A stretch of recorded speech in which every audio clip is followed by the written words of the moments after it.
retired airline captain. I fix elevators in New York City. I was an advertising executive, had my own agency. I'm a welding shop supervisor. I am 18. 17. I'm an engineer. Mechanical engineer. I'm a flexographic printing press operator. I'm a building engineer. I was the park historian for the Fairmount Park Commission for about 23 years. I'm a student. I'm an electrician. I work in administration, hospitality, country clubs, things like that.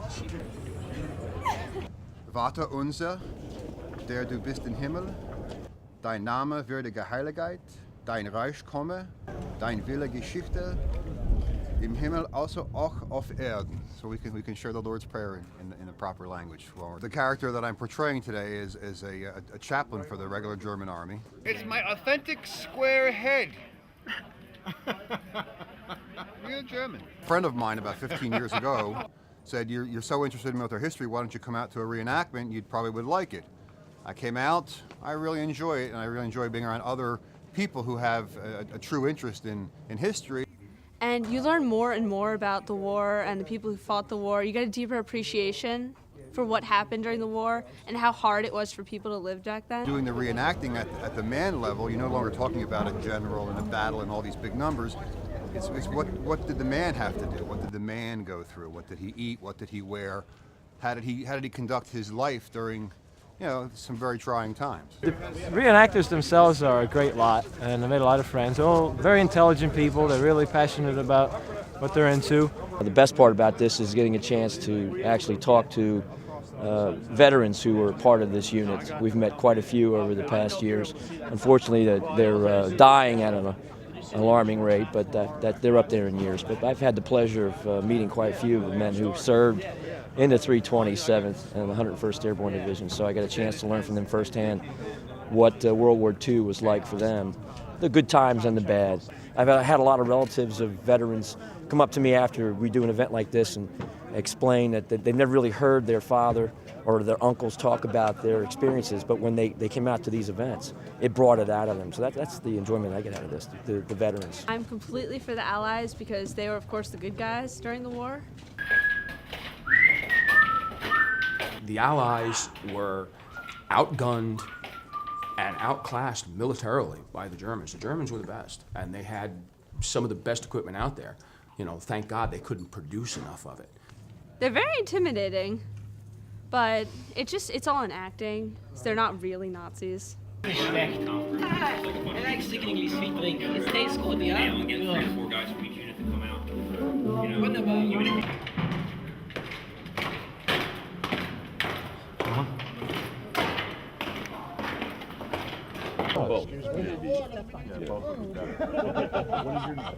My 14-year-old daughter calls this daddy dress up. My wife doesn't get into this at all, so she's not here today.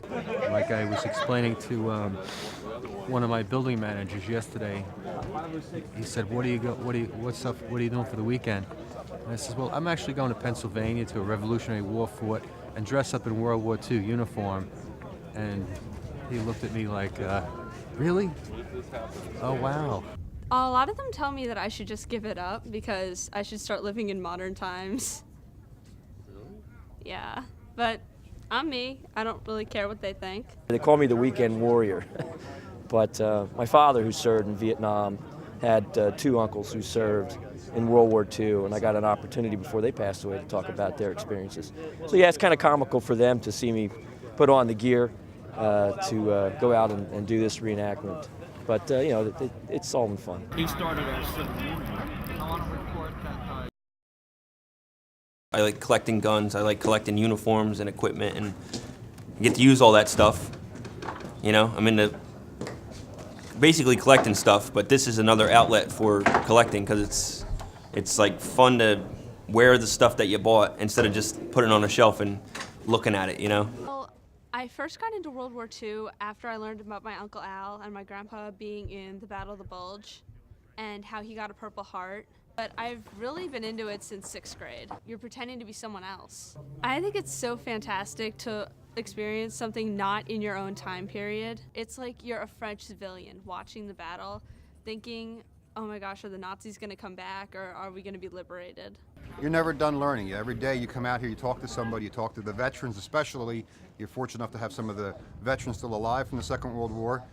You get to gain their insights and their perspectives and hear their firsthand accounts. My Uncle Al and my grandpa were both in the Army during World War II, and I think they were both the most amazing people ever.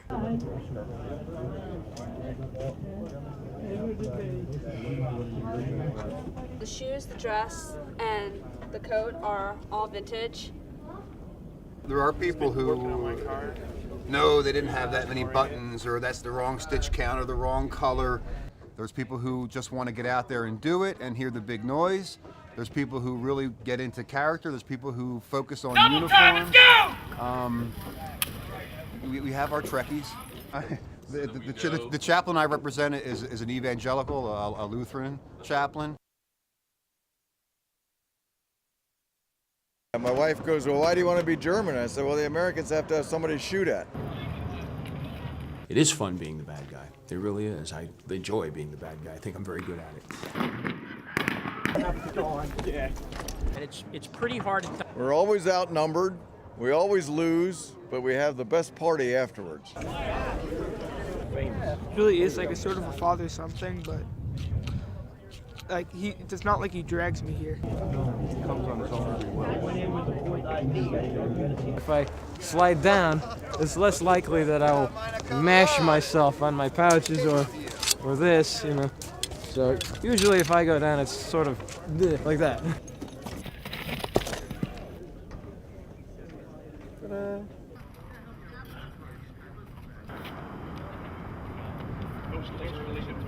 You know, like some events have judges, and they do a score system, just like real military war games.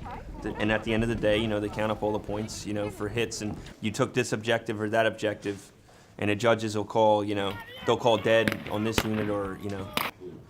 But it's mostly good sportsmanship. What's going to happen is the Americans right now are going to occupy the town of St. Vith here. The fort represents the town. The Germans will make a push on the town. They will do a frontal assault. They'll clear the bridges. They will enter the town. The Americans will, of course, fall back, and then a counterattack will ensue. The Germans, usually they're outnumbered, so you actually have to play better when you're the bad guy. You have to play a little harder. You have to be a little more tactical. You have to try harder. So that's what makes it an interesting impression.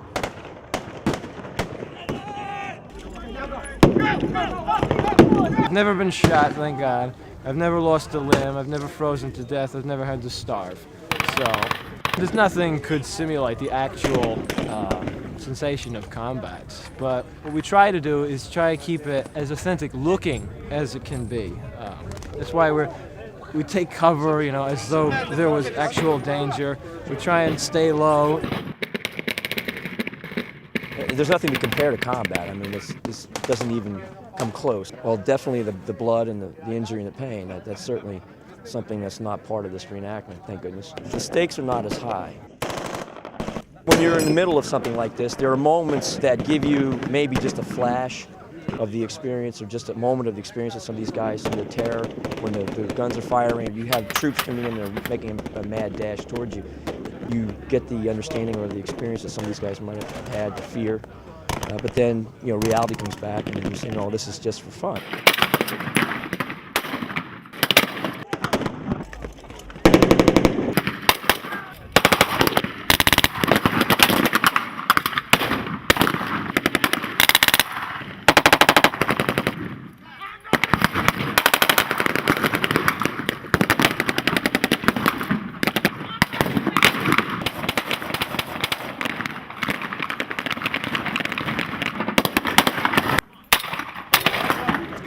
Let's go, guys.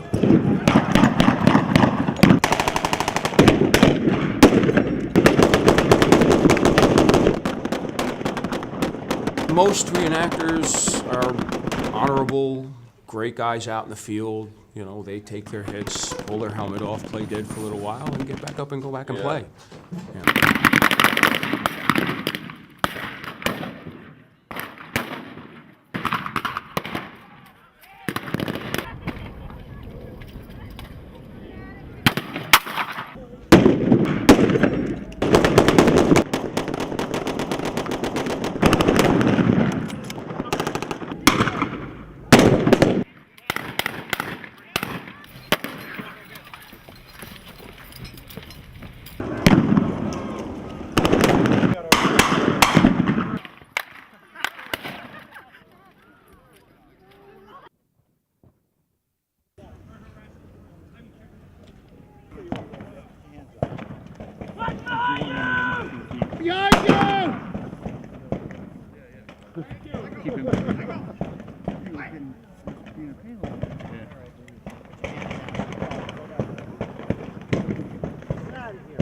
Go back to the fatherland where you belong.